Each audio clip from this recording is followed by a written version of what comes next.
तो हम लोग 26 जनवरी आज ही के दिन संविधान को लागू कर लिए। हालांकि बना लिए थे 2 महीना पहले। तो हम लोगों ने इसे 2 महीना इसीलिए लेट किए कि हमारा 26 जनवरी यानी स्वाधीनता दिवस बरकरार रहे। इस दिन राजपथ पर परेड होता है, इस दिन ज्यादातर हथियारों को प्रदर्शित किया जाता है, हमारी क्या क्या डिफेंस में है, क्या क्या नए नए आविष्कार हैं, एक तरह का शक्ति प्रदर्शन कर लीजिए। इस चीज को हम लोग कह सकते हैं शक्ति प्रदर्शन। दुश्मन डरे, देखो हम लोगों ने क्या किया है, मिसाइल, तोप, टैंक सब यहाँ पर दिखाए जाते हैं। और मुख्य अतिथि के तौर पर भी बुलाया जाता है।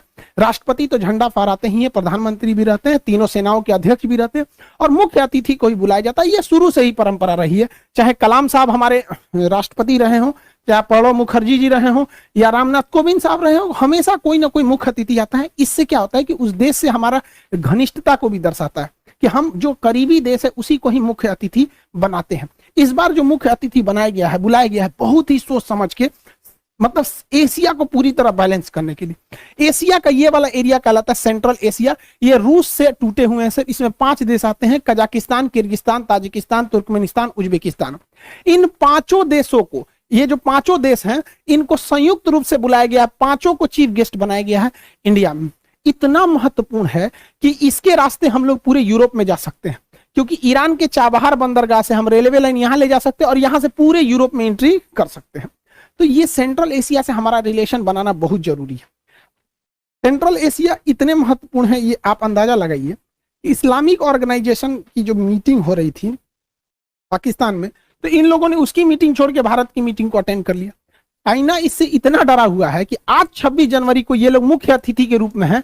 चाइना कहा कि आप हमारे पास आइए ना 25 जनवरी को। तो ये कहा सर कि कौन सी खिलवाड़ समझे हैं, हम चीफ गेस्ट बने हैं, कैसे एक दिन में वहां चल जाएंगे, यहाँ चल जाएंगे, नहीं आ पाएंगे। तो चीन कहा कि ये तो गड़बड़ बात है, ये तो भारत के फेवर में चल जाएगा, सब गड़बड़ हो गया। कहा कि ठीक है, हम लोग जूम पे मीटिंग कर लेंगे, वर्चुअल मीटिंग। इतना डरा हुआ है। तो बहुत बेहतरीन मतलब फॉरेन पॉलिसी भारत की जा रही है, ये अच्छी बात है हमारा। तो आप ये समझ गए कि हम लोग को आजादी कब मिली थी। आजादी मिली हम लोग को 15 अगस्त 1947 को। देखिए, इस दिन देश बना नहीं, इस दिन देश आजाद हुआ। हालांकि कई लोग का 1498 में वास्को डी गामा भारत की खोज नहीं किया था, भारत पहुंचने वाले रास्ते की खोज किया था। भारत का कोई व्यक्ति नहीं बता सकता है कि भारत का प्रारंभ कब से हुआ, कोई नहीं बता सकता है, इसका कोई आरंभ नहीं है। हाँ, पाकिस्तान का जन्म जरूर हुआ था 14 अगस्त 1947 को। इससे पहले पाकिस्तान का कोई इतिहास नहीं है। पाकिस्तान के इतिहास की किताबों में यूरोप का इतिहास पढ़ाया जाता है, क्योंकि इनका अपना तो कोई इतिहास नहीं है। तो पाकिस्तान का इस दिन जन्म हुआ था और हम लोग को इस दिन आजादी मिली थी। तो जन्म और आजादी में अंतर होता है। हमारा जन्म नहीं हुआ। गीता में भगवान श्री कृष्ण ने कहा था कि जिसका जन्म हुआ है उसकी मृत्यु निश्चित है। देखिए, हम और आप गलत हो सकते हैं, गीता की बात तो गलत नहीं होगी। चुट्टे का जन्म हुआ है, इसकी मृत्यु निश्चित है, वापस आएगा ये भारत में यहाँ पर, और हम अखंड भारत हो जाएंगे। ये हम लोग की भी कामना है। लेकिन एक और बात संदेश की, देखिए 26 जनवरी के दिन किसी भी तरह का प्रोटेस्ट स्वीकार्य नहीं है।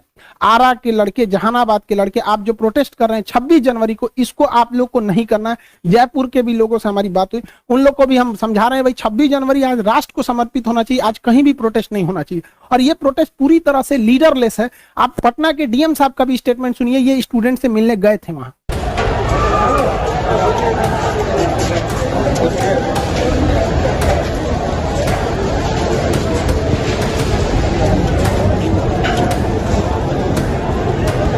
प्रॉब्लम यही है कि लीडरलेस हैं। 2-4-10 लोग वार्ता के लिए तैयार हो रहे हैं तो बाकी नहीं हो रहे हैं। तो अभी रेलवे से भी हम लोग बुला रहे हैं पदाधिकारियों को, इनकी समस्याओं को सुन लें और जो समाधान हो सकता है उसका समाधान करें। पूरी तरह से रेलवे का मामला है। देखिए, 26 जनवरी राष्ट्र का होना चाहिए, राष्ट्र को समर्पित हो। हम सब भारत की उज्जवल भविष्य की कामना करते हैं। स्टूडेंट्स और लोगों से ही मिलकर देश बनता है। देश को आगे ले जाना सबका काम है। कहीं पे भी हिंसा बर्दाश्त नहीं है। सरकारी संपत्ति को जलाना, तोड़फोड़ करना, ये कहीं से भी एक्सेप्ट नहीं है। पुलिस द्वारा भी घर में घुस कर मारना, स्टूडेंट को लॉज में से घिस के मारना, ये भी गलत है। दोनों ओर से संयम बरते। रेलवे ने भी इस पर अपनी कमेटी बैठा दी है 5 लोगों की, जो इस पे सुनवाई करेगा। अब इस कमेटी में क्या रिपोर्ट आएगी, इसके ये अभी कोई पहले प्रेडिक्ट नहीं कर सकता है। फिलहाल एग्जाम को कुछ समय के लिए पोस्टपोन किया गया है और कमेटी की रिपोर्ट की वेट किया जा रहा है। आप लोग भी वॉच एंड वेट कीजिए और अभी शांतिपूर्ण व्यवस्था को बनाए रखिए। 26 जनवरी को कहीं भी आप प्रोटेस्ट मत कीजिए बाबू। आप कहाँ बेवकूफी करिए, देश को समर्पित कीजिए ना। आपके पास दिन थोड़ी हो गया, आपके पास पूरे का पूरा साल बचा है। आप शांतिपूर्ण ढंग से प्रोटेस्ट कीजिए। कहीं से भी आप लॉ एंड ऑर्डर को नहीं बिगाड़िए, ये आपके लिए सही नहीं रहेगा। हाँ, ये चीज आप में एक ही सही है कि आपका लीडरलेस है, जिस वजह से आपसे कोई बात करने नहीं आ पाएगा। जब भी कोई आंदोलन लीडरलेस रहता है तो कोई उनसे बात ही नहीं कर पाता है, कोई लीडर ही नहीं है, तो एक ही रास्ता बनता है कि उनकी बात को मान लिया जाए। तो रेलवे ने भी कमेटी बताई है, आप सब लोग से हाथ जोड़कर विनती है कि कहीं पे भी आप इस तरह का उपद्रव नहीं कीजिए। आरा के लड़के ट्रेन में जो इंजन में जो आग लगा दिया गया वहां से, उन लोग, ये निंदनीय है, ऐसे काम को न करें। जहानाबाद के भी लड़के जो ट्रेन पे जाके राष्ट्रीय गान गा रहे हैं, आप सब लोग के हम भावनाओं का सम्मान करते हैं, लेकिन आज के दिन आप लोग को ऐसा नहीं करना चाहिए। प्रशासन का भी आप लोग सहयोग करिए, वो भी आपका सहयोग करेंगे। आई होप आप इसे समझे होंगे। मिलेंगे नेक्स्ट क्लास में। जय हिंद।